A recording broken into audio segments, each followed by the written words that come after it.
우리나라에서 발병률이 점점 높아지고 있는 대장암의 예방에 대한 영양관리에 대해서 얘기를 좀 해보도록 하겠습니다. 안녕하세요. 서울대학교 식품영양학과 이정은입니다. 안녕하세요. 경희대학교 의학영양학과 박유경이라고 합니다. 안녕하세요. 숙명여자대학교 식품영양학과 성미경입니다. 대장암은 전 세계적으로 각 국가마다 발생률이 2위 내지는 3위인 부위의 암입니다. 요새 우리나라에서도 대장암 발생률이 상당히 높은데요. 믿으실지 모르겠지만 전 세계에서 대장암 발생률이 두 번째로 높은 국가가 우리나라입니다.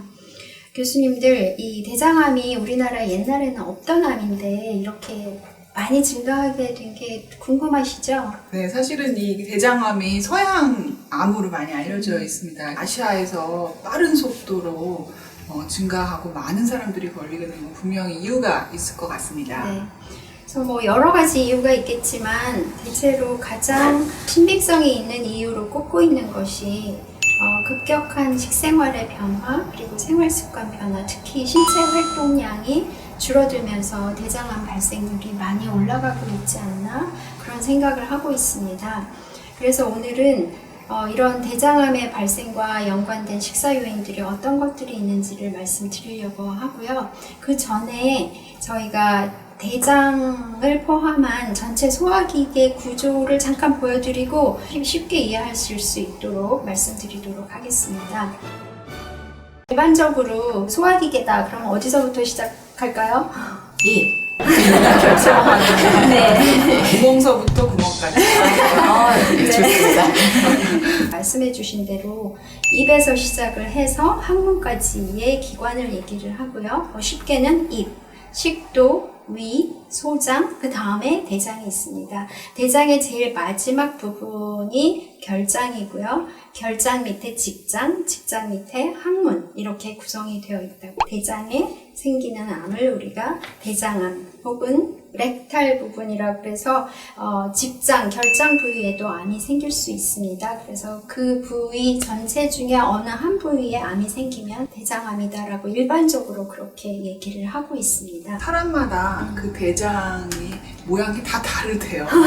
여성하고 남성도 차이가 있죠. 그렇죠. 암이 생기는 부위가 좀 차이가 있어서 여성은 소장에 가까운 부위에 암이 잘 생기고 남성의 경우는 항문에 가까운 부위에 암이 잘 생긴다고 알려져 있습니다. 20% 정도는 유전적 요인에 의해서, 나머지 한 80% 정도가 환경적인 요인에 의해서 생길 수 있다라고 알려지고 있습니다.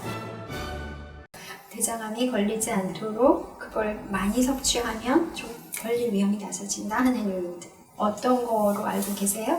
채소처럼 이제 식이섬유를 많이 포함하죠. 딩동댕.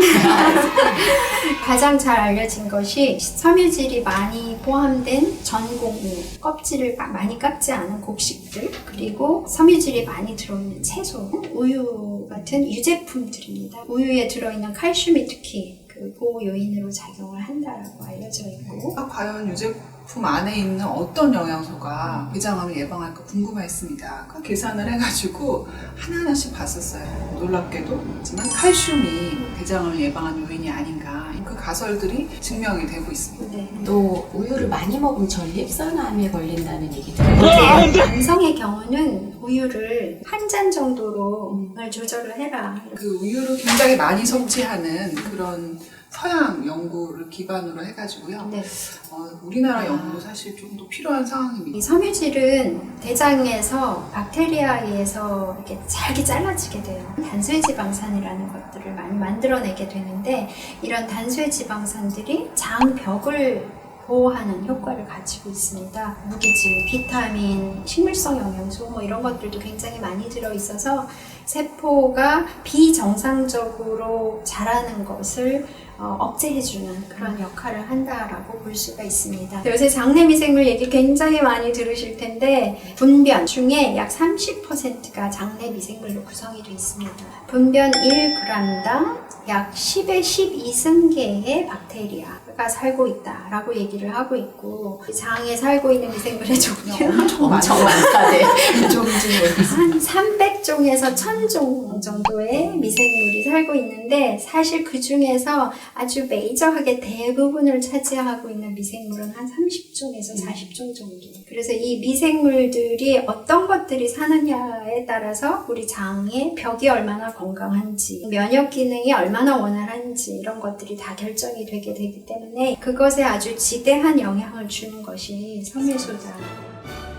이거는 식품은 아니지만 대장암의 위험 요인으로 아주 잘 알려진 것이 비만이죠. 용어가 옛날에 이제 과체중이라는 표현을 많이 썼는데 BMI, 체질량 지수라는 그 값이 체중 나누기 키 나누기 키거든요. 근데 그 값이 20에서 23까지는 정상 체중, 그다음에 23부터 25까지는 비만 전 단계, 그다음에 25부터는 비만으로 들어가는. 체질량 지수가 건강한 삶을 영위하는 데 굉장히 중요하기 때문에 알고 계시는 게 중요하겠습니다. 비만이 되면 혈액 중에 인슐린 농도가 항상 높아져 있어요. 정상적인 세포 분열이 잘 안 되고 대장암 발생 위험이 높아질 수 있다라고 얘기를 하고 있고, 그 다음에 또 위험 요인 중에 가공육이 있습니다. 그래서 가공육은 여러분들이 잘 아시는 햄이나 소시지, 그리고 마지막으로 위험 요인으로 얘기할 수 있는 게 알코올이에요. 그래서 술은 우리가 뭐 7도다, 12도다, 우리 참이슬이 몇 도예요? 술은 술 박사가 아니어서 18도, 17도. 요새 많이 낮아졌어요. 더 낮아졌을까요?